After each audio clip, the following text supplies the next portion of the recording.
Episode 18, Series 2 of 1001 Stories of Health. The Warning Sign.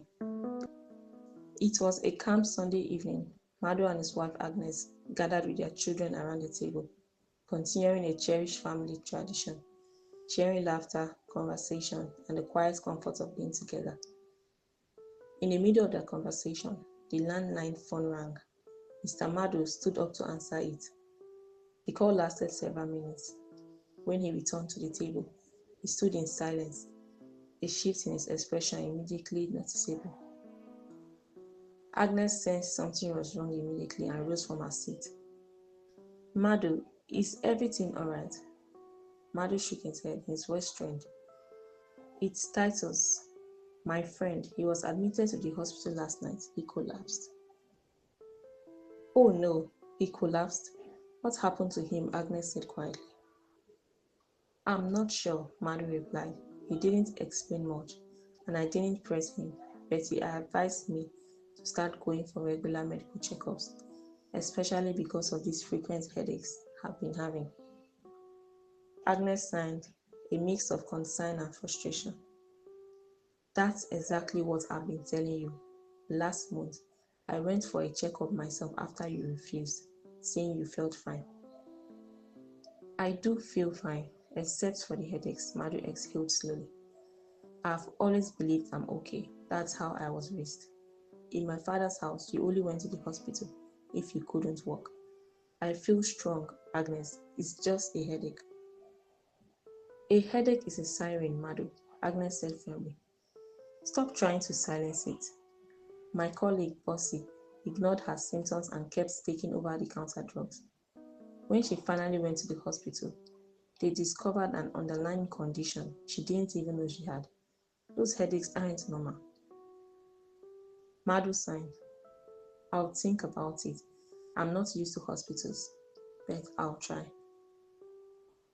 The next day, life slipped back into routine. After dropping the children at school, the couple went off to their respective workplaces.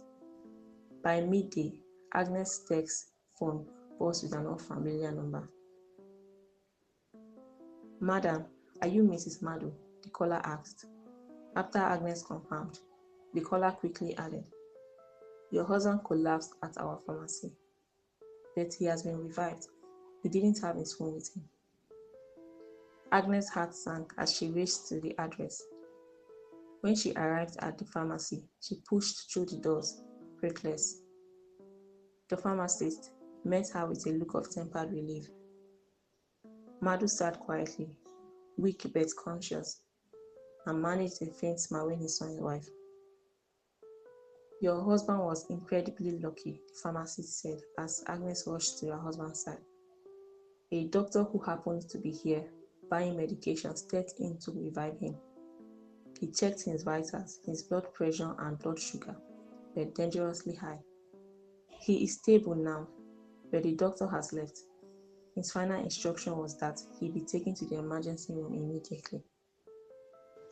Madu and Agnes went straight to the hospital, where Madu underwent tests and received treatment.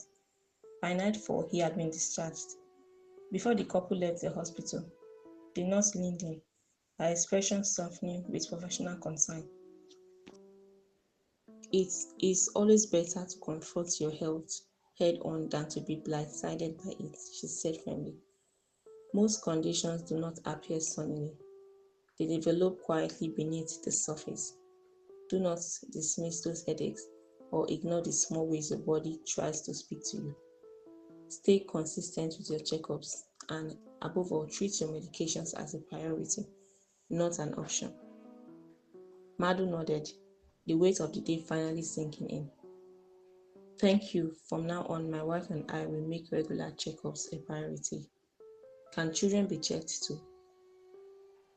No one is too young or too old for a clean bill of health, the nurse replied with a small, encouraging smile. Prevention is a family affair. The car ride home was heavy with silence that Madu eventually broke. I had this sudden, blinding headache, he said, his voice barely above a whisper. I thought a few painkillers would do the trick.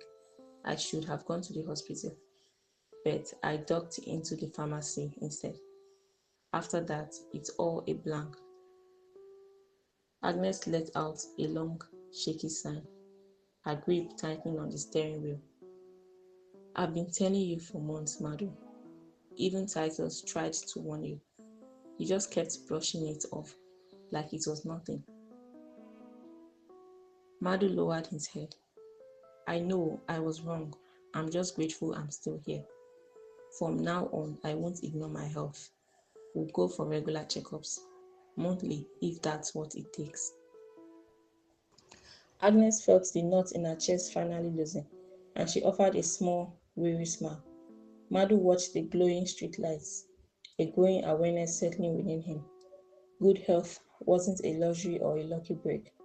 It was the silent foundation beneath every laugh he and his family shared at the dinner table.